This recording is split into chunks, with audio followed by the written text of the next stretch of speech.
All right. I just want to tell Alan there, there where that truck is turning, we're going to turn right there, and then we can carry straight on. Yeah, so on the 1st of September 1900, Captain Brown of the Army Service Corps, he asked Captain Lewis, who was in charge of the Tasmanian forces in town, to provide him with an escort, as they were tasked to search for some 300 head of cattle that was driven out of town by the Boers. Yep. And so Captain Lewis took a couple of men. He tasked 20 of his Tasmanian soldiers to assist the Army Service Corps straight. So there were 20 members of the Army Service Corps and 20 Tasmanians.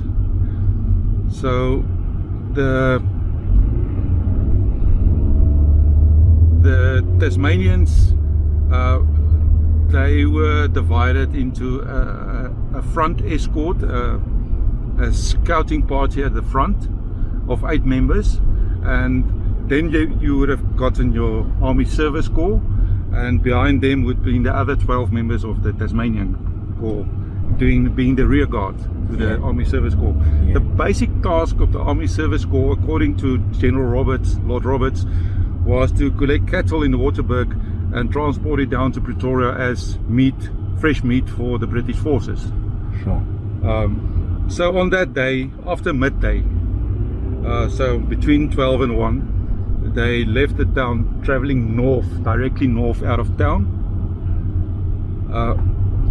going on the patrol to look for this cattle. It's a foraging party.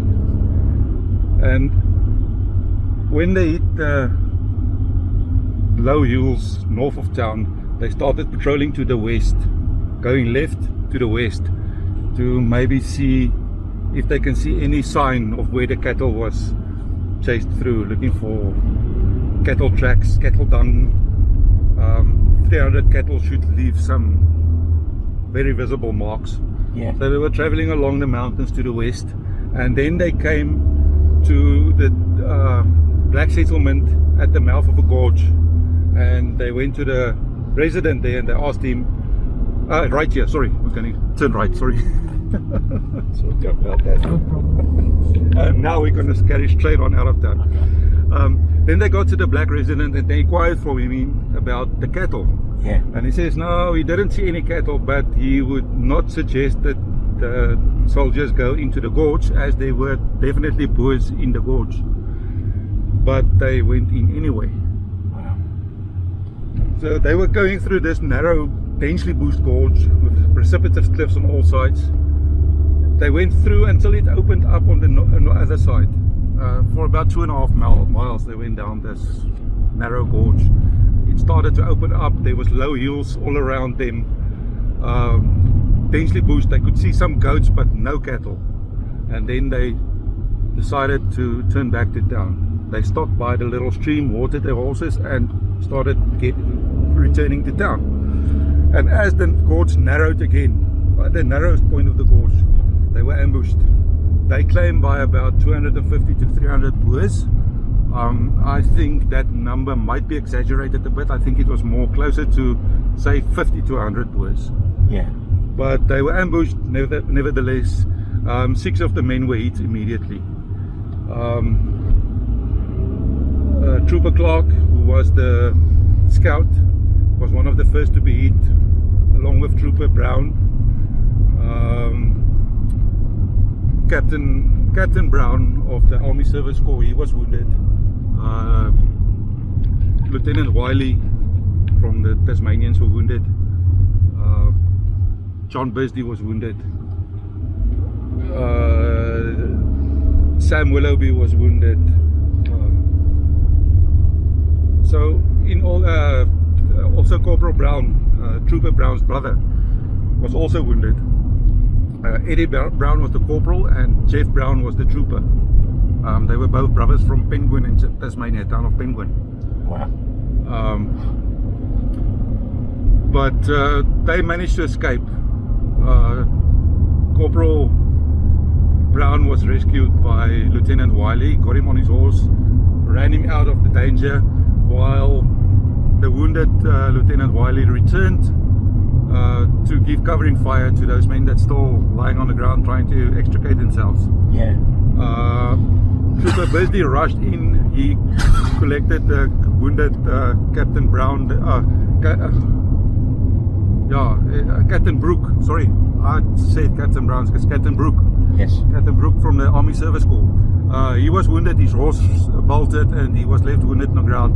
Trooper Busby came in, picked up Captain Brooke, put him on his horse, ran alongside him until they were out of danger, got onto the horse, and as he exited the gorge, he mentioned that they were 6 miles from the hospital in town. Wow. One of the best military hospitals in the area. And he made straight for the hospital with the wounded officer. Wow. So, in the end, Trooper Clark, Trooper Busby, Trooper Brown, and Trooper Cooper. Yeah. The other one was a Cooper. They were both, all three of them were captured by the Boers. Now these are the hills that they would have patrolled to the north of town, moving to the west. Yeah. So Brown, Cooper and Clark was captured by the Boers. And the rest of the men made it out. They went back to town, got medical attention.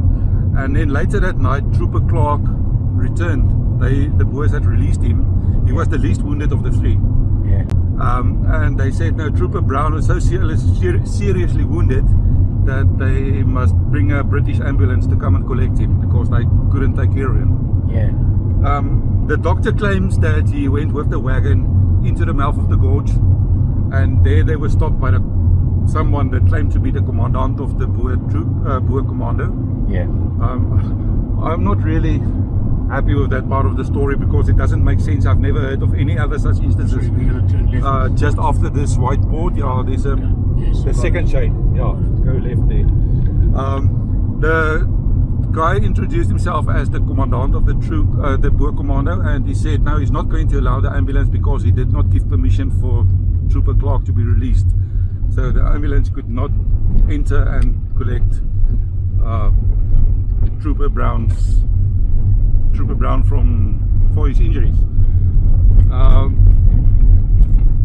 It was about, I think, 20 days later that the British heard the first reports that 10 hours after the ambush, Trooper Brown had died from his injuries. Yeah. He was apparently shot through the lung.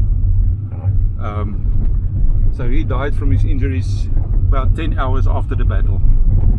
Only after the British arrived in Petersburg in April 1901 that they managed to free Trooper Cooper, who was still held prisoner by the Boers.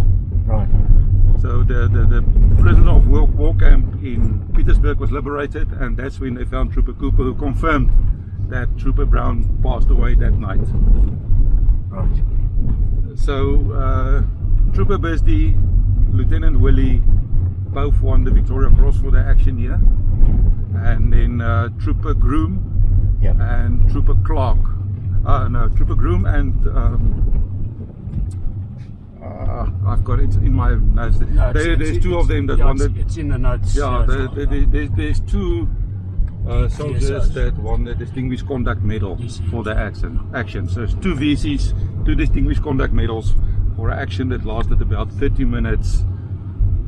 Considered a small skirmish ambush. Were any Boers injured, Johan? No reports of any Boers injured. Right. They hardly saw the Boers. They say when the firing started, the Boers were about 80 yards from them, the closest Boers. Right. There was return fire. Lieutenant Sir Willie gave them most of the returning fire. But there's no reports of any Boers that were wounded during that skirmish. So they returned to town. Busby was hospitalized. Willie was hospitalized. Yeah. The six that made it out, that were wounded, were hospitalized. It's a cracking good story, isn't it? Yeah, and Yeah, I've been criticized for promoting this story because I'm promoting the enemy side. No, these guys did their job. They did it excellently.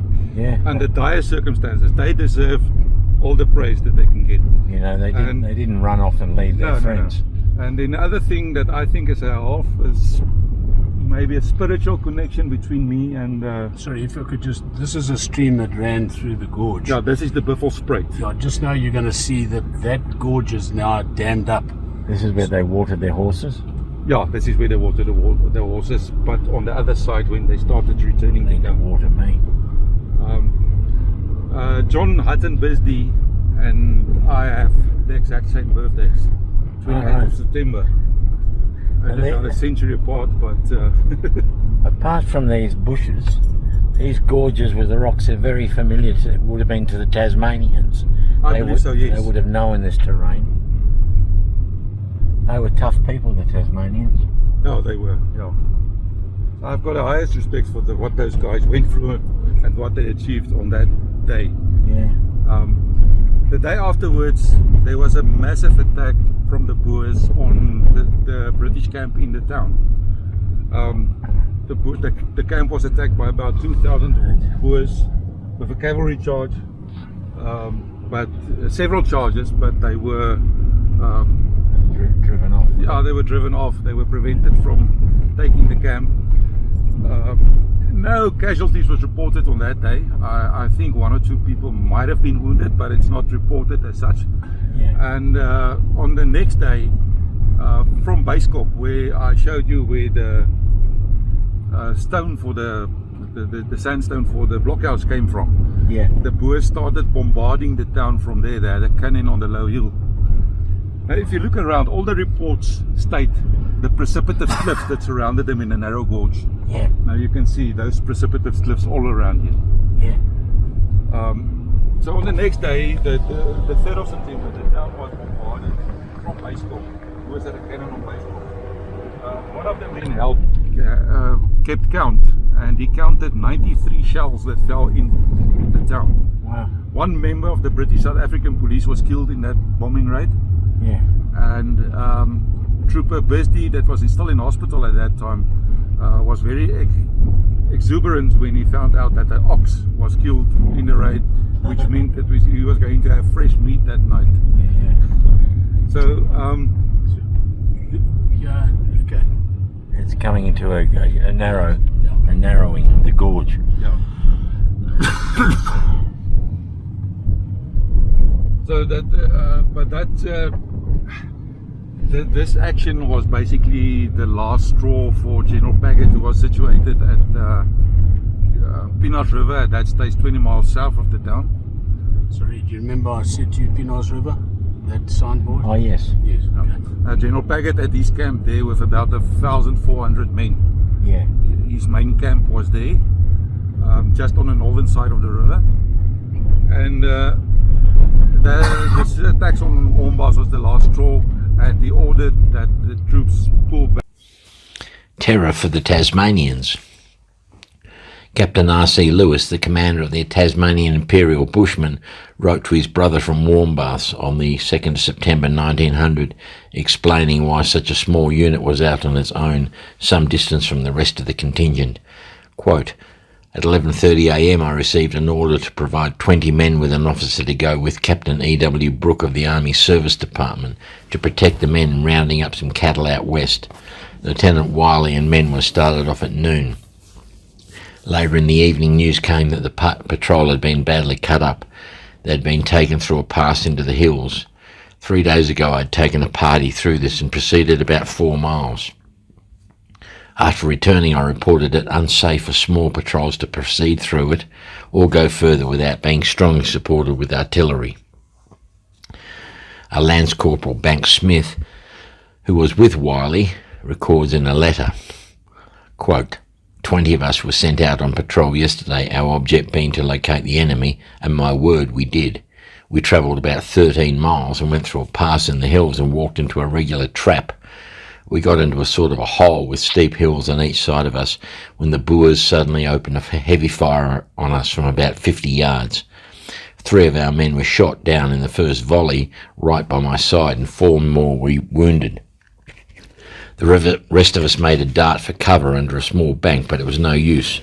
The Boers opened a crossfire on us, and the bullets went shaving my head and body that close I could hear the wind as they went past. We got the order to dismount, and just as I got off my horse, the officer in command came crawling up with a bullet through his leg. He was as white as a ghost and did not seem to know what order to give, so I sang out and asked him what he was going to do, whether we were to stand and fight, which would have been madness, or retire. So he gave the order to retire. We had to gallop up through the pass again, with the Boers pouring the lead into us in all directions. My horse was shot in the leg and fell, and I thought my time had come, but he got up again, and I scrambled on and started after the others and managed to make my escape the best way I could. When I got up with the others, I found several wounded, and some of them without horses. Corporal Brown was shot through the leg just above the ankle with an explosive bullet, and when we took his boot off, there was a hole large enough to put a potato in. After tying them all up, we started for the camp, which we reached about 10 o'clock that night. The first 3 that got shot we did not get a chance to do anything for, and they've not turned up yet. Trooper Bisdee, awarded the VC, gave this narrative, quote, "Had a terrible experience which I shall never forget. We were led through a narrow neck into a veritable death trap. I cannot understand how the officers did not realise the danger. This neck led us into a sort of basin with steep rocky hills rising in front. They opened fire on our 5 advanced guardsmen at short range, and then upon all of us, and how we got away at all is most wonderful. As it was, we had 4 wounded, Wiley slightly, and Sergeant G. Sean Willoughby and Corporal E.S. Brown rather worse, G.H. Brown very seriously, and the guide also severely wounded. The 2 latter fell into the hands of the Boers. Captain Brooke was unhorsed. I gave him mine, running alongside myself, as he also received a slight wound in the leg. Corporal Brown's horse was shot, and Wiley gave him his horse, and we rode for our lives. 2 men, Clark and Blackaby, lost their horses. Clark gave his to Willoughby, but managed to evade the Boers and arrived in camp late.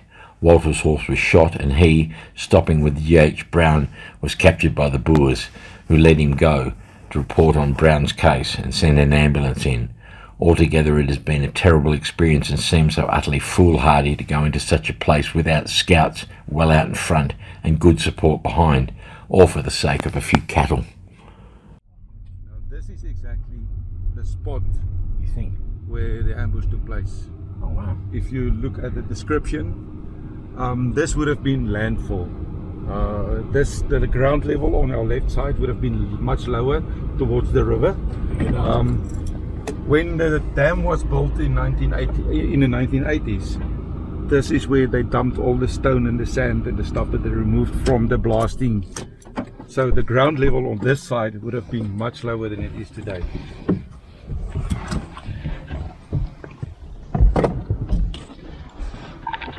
So I hope we've been capturing that. That's Johan telling us this cracking story about the Tasmanians, all the way from a little town called Penguin out into this gorge. And I said, Johan, they would be familiar with this sort of terrain, the sheer rocks.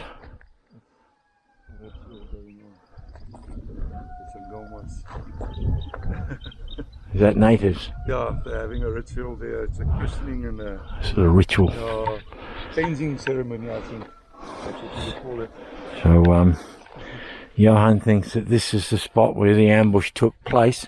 Now, where do you think the Boers may have been? The Boers were on these. There's several ridge lines. Yeah. And they say the closest Boers to the ambush site was 80 yards. So they would have been just up here. Over there is another ridge line there. On top there is another one there. Behind this one is another one there. I found a stone circle next to a tree on top. Yeah. That looks down on both entrance ways, that way and that way. So it's possible that the lookout was there, warning the main group of reinforcements, or telling them, okay, the guys are on their way. This is the only spot with the cliffs on that side where there was no escape for them going that way. Any other spot here, they would have been able to run into the mountains and escape, but not here.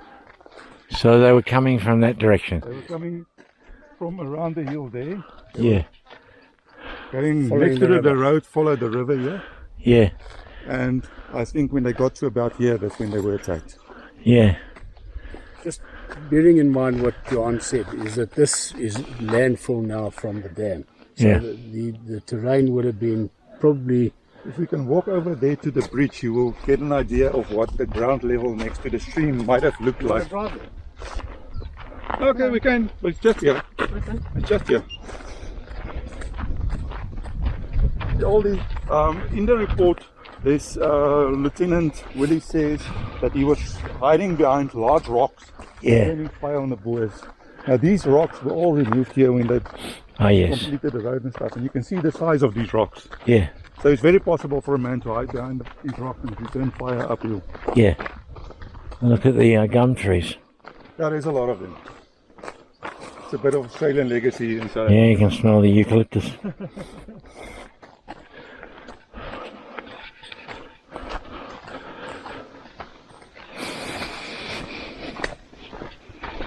If you look at both ways, that would have been what ground level would have looked like.